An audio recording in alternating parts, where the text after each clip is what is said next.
જય શ્રી કૃષ્ણ મિત્રો. આજે આપણે એક એવી કરુણ કહાની જોવાના છે કે આ કહાની છે એક સાવકી માં અને એક દીકરીની વેદનાની વાતો. છેક સુધી મિત્રો જોતા રહેજો અને હા મિત્રો પણ રોતા નહીં હો. મિત્રો એક આ નાનકડો એવો નેહડો, એમાં મોટા ભાગે માલધારીઓના ખોરડા હતા. એમાં એક હતું ભીમસિંહભાઈનું ખમતી ઘર ખોરડું. ભીમસિંહભાઈના બાળ લગ્ન થયા હતા અને પહેલી પત્નીના કુખેથી તેને એક દીકરીનો જન્મ થયો હતો. પણ ભાગ્યને એવું મંજૂર હશે કે આ જન્મ આપી અને દીકરીની માં થોડા જ સમયમાં સ્વર્ગે સિધાવી ગઈ હતી.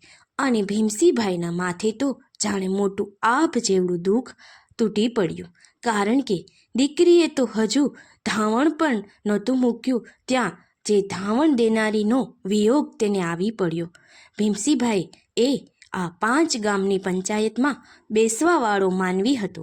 એકાદ વર્ષ તો પોતાની પત્નીના વિરહમાં દુઃખી હૈયે તેણે એકાદ વર્ષ કાઢી નાખ્યું. પણ પછી સગા સંબંધીઓએ તેને દબાણ કર્યું કે હજુ તમારી ઉંમર ક્યાં થઈ કહેવાય, બીજું ઘર તમે કરી લ્યો. તો ભીમસિંહભાઈ તો ના પાડે કે પ્રભુને જો મને ખુશ રાખવો જ હોત તો પછી પહેલાં લગ્ન જીવનમાં જ હું ખુશ હતો, તો શું કામ મારી ઘરવાળીને મારાથી ભગવાન અળગી કરે? મારે બીજું ઘર નથી કરવું. પણ સૌએ કહ્યું કે નસીબમાં છે તેમ તમે જેવું ધારો એવું ના પણ હોય, અને તમે ઘર માંડો તો આ નાની દીકરી જે સેજી છે તેને પણ આ માનો ખોડો મળી જાય. ગમે એમ તોય મા વિનાની દીકરીને જીવતરના સારા ભલાની શીખ તેને કોણ આપશે? આમ સૌએ મનાવીને જે ભીમસિંહભાઈ છે તેને ઘરઘણું કરવા માટે મજબૂર કર્યા. અને અંતે ભીમસિંહભાઈએ ઘરઘણું કર્યું. નજીકના એક ગામમાં સાહુકારના પરિવારની દીકરી સાસરેથી કજિયો કરી અને પિયરમાં પાછી આવેલ, અને તે બહુ જ તીખા સ્વભાવની બાઈ હતી. નામ હતું તેનું રામી, અને જાણે એ નામ જેવા ગુણ પણ કમી હોય એવા સ્વભાવની તે હતી. ભીમસિંહભાઈએ જે રામી સાથે જીવનના પહેલા મેળાવ વખતે પોતાના હૈયાની વાત કરતા કહ્યું હતું કે આ ઘર આજથી તારું છે. મારા ખોરડાની આબરૂ અને તમામ સંપત્તિ આજથી તારા હાથમાં તને મૂકું છું. સાથે સાથે આ 5 વર્ષની દીકરી છે તે તને હું સોંપું છું. એની માને મરતા પહેલાં મેં વચન આપ્યું છે કે હું એને દુઃખી નહીં થવા દઉં. મારી એક ભલામણ છે તને કે તું એની મા બનીને એનો ઉછેર કરજે. એટલું કહેતા તો ભીમસિંહભાઈ જેવો મરદ માણસની આંખમાં પણ આંસુ ભરાઈ ગયા. જ્યારે રામી પોતાના પતિની આંખોમાં આટલો સ્નેહ જોઈ અને એની પણ આંખો ભીની થઈ ગઈ. એનું વચન એને આપ્યું કે હું ક્યારેય પણ તેને ખબર નહીં પડવા દઉં કે હું એની મત્રીમાં એટલે કે સાવકી છું. ત્યારે ભીમસિંહભાઈને હૈયામાં થોડી રાહત થઈ કે રામી આ બોલ્યું તો પાડશે જ. અને સમય તો પાણીના વહેણની જેમ વહેવા લાગ્યો. જે રામી નવી આવી હતી ત્યારે થોડો સમય તો તે દીકરીને પોતાના પેટની જણેલ હોય એમ સાચવતી હતી, અને દીકરીને પણ તે રામીમાં પોતાની માં જ દેખાવા લાગી હતી. પરંતુ જેમ સમયનું ચક્ર ફરે છે તેમ એક દીમાં પણ 4 પોર આવે, એવી જ રીતે સવારના પોરની ટાઢક જેવા જીવનમાં ખરા બપોર પણ આ દીકરીને આવશે. એ દીકરીને ખબર પણ નહીં હોય. કમીને જે રામી હતી એને સારા દિવસો ચડ્યા અને કુખેથી એક દીકરી અને એક દીકરાનો જન્મ થયો. હજી તો માંડ તે દીકરી સેજી 9 વર્ષની થઈ હતી. ત્યાં સેજી અને સેજીના ખોળે જે બાળકો પોતાની જનેતાને તે સોજતી હતી તે હવે રામીને કુખેથી જન્મ લેનાર દીકરી અને દીકરો જે જાણે એના ભાગની તમામ લાગણી અને પ્રેમ તેની પાસેથી ઝૂંટવી લીધા હોય એમ રામીએ એની સેજીને પોતાનાથી તો અળગી કરી નાખી. પોતાના કુખેથી જન્મેલ બાળકો માટે તો જાણે દુશ્મન હોય એવી એને વર્તાવ કરવા લાગી રામી. અને ફૂલ જેવી દીકરીને રૂખો સૂખો રોટલો અને વધ્યું ઘટ્યું તે ખાવાનું આપે. આખો દિવસ ઘરના કામ કરાવે.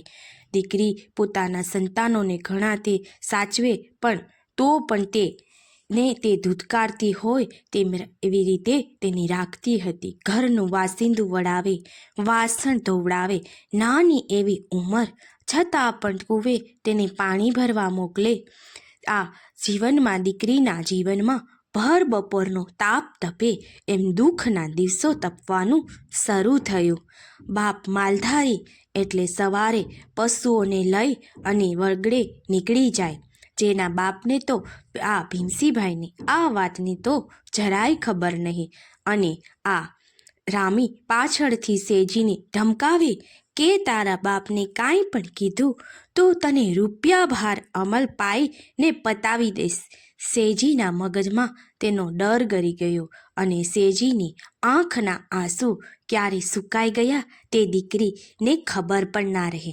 હવે તો સેજીના મન અને હૈયે કોઈ ભાવના કે લાગણીઓ અનુભવવાનું જ બંધ થઈ ગયું હતું. જાણે કે કઠપૂતળીનું રૂપ તેણે લઈ લીધું હોય અને એની દોરી જે આ રામી છે એના હાથમાં હોય એમ સેજી જીવે છે. ક્યારેક ભીમસીભાઈ સાંજે દીકરીને પોતાની પાસે બોલાવીને માથે હાથ મૂકીને લાડ કરે. દીકરીના હૈયામાં ભરેલ વેદના જાણે ઉભરી આવે, પણ એની મતરીમાની બીક માં કહી ન શકે. ઊનું આહુડું એની આંખમાંથી નીકળે તો ખરું, પણ બહાર ના આવી શકે અને પાંપડોમાં જ સમાઈ જાય. આમ વખત વીતી ગયો અને જેમ સેજી મોટી થતી જાય એમ એની મતરીમાં તેના ઉપર કામનો બોજ પણ ખૂબ વધારતી જાય અને કામ સમય પર ન થાય તો તેને મારે પણ. હવે તો આડોશ પાડોશમાં પણ ખબર પડવા લાગી કે આવી ફૂલ જેવી દીકરી માથે એની મૈત્રીમાં હળ હાકે એવી પીડા આપે છે. કૂવે પાણી ભરવા જાય ત્યારે સૌ દીકરીઓ વાતે વળગે, મારી માં મારા માટે આજે નવી ચૂંદડી સીવડાવી. કોઈ દીકરી એમ કે મારા માટે મારી માએ આજે બંગડી લાવી. સહેલીઓની વાતો સાંભળીને પણ તેની સામે તાકીને જાણે પોતાની માને ફરિયાદ કરતી હોય કે હે માં, તું મને એકલી મૂકી અને કેમ જતી રહી? કાં તો તારે અહીંયા રહેવું હતું, નહીંતર તું મને પણ હારે લઈ જવી હતી. માં, તારા વિયોગના દુઃખમાં તો તુંય જીવી લઉં, પણ આ નવી માં મને બહુ કનાડે છે. આંખમાંથી એકાદ આંસુ માંડ આવે ત્યાં તો એને પાછું યાદ આવે કે બેડું ભરીને જો મને જતા વાર લાગશે ને તો ઘરે માં વળી મને મારશે. મારું ઉપરાણું પણ કોણ લેશે? મારો બાપ તો વગડે માલ ઢોર લઈને ગયો છે. અને તરત જ આ નાની ફૂલ જેવી દીકરી તેનું બેડું ઉપાડીને ઘરની બાજુ દોટ મૂકે છે. પણ સેજીના મનમાં કોઈ વેર ભાવનો અણસાર પણ ન આવે. પોતાના નાના ભાઈ અને બહેનને તો તે જીવથી પણ વધારે લાડ કરે. ક્યારેય રામી બહાર હોય અને નાનો ભાઈ જો ઘોડિયામાં સૂતો રડતો હોય તો દીકરી બધા કામ પડતા મૂકીને તે ભાઈને તેડી લે અને નાનો ભાઈ પણ જાણે બહેનના હેત માથે ઓળઘોળ થઈ જાય એમ છાનો પણ થઈ રહી જાતો. આ પોતાના નાના એવા ભાઈમાં એને એના બાપનો ચહેરો દેખાઈ આવે અને આંખો પણ ભીની થઈ જાય. મનોમન બોલી ઉઠે કે વીરા, તું ઝટ મોટો થઈ જા તો તારી આ અભાગણી બેનની વેદના તું જાણી શકે. પોતાના દીકરાને જેમ રમાડતી જો તેને રામી જોઈ જાય તો ના બોલવાના વેણ પણ એ અભાગણી બોલે અને અભાગણી જન્મતા વેત તું તારી માને તો ભરખી ગઈ અને મારા દીકરાને પણ નજર લગાડીશ. મારા દીકરાને તારે ના તેડવો એમ કહીને પણ દીકરી એકાદ ઢીબો તેને મારી લે. જે રામી તે દીકરીને ઢીબો મારી લે પણ તેના શરીરમાં જે વેદના છે તે દીકરી તેની અંદર જ છુપાવી લે છે. એના આનંદમાં સેજીને જ્યારે પીડા નહીં લાગતી હોય. હવે આગળનો આપણે ભાગ 2માં જણાવીશું, તો તેના માટે તમે અમારી ચેનલમાં જોડાયેલા રહેજો. હર હર મહાદેવ મિત્રો. અને આગળ શું થયું તે જાણવા માટે ચેનલમાં અચૂકથી જોડાયેલા રહેજો અને ચેનલને સબસ્ક્રાઈબ કરી લેજો.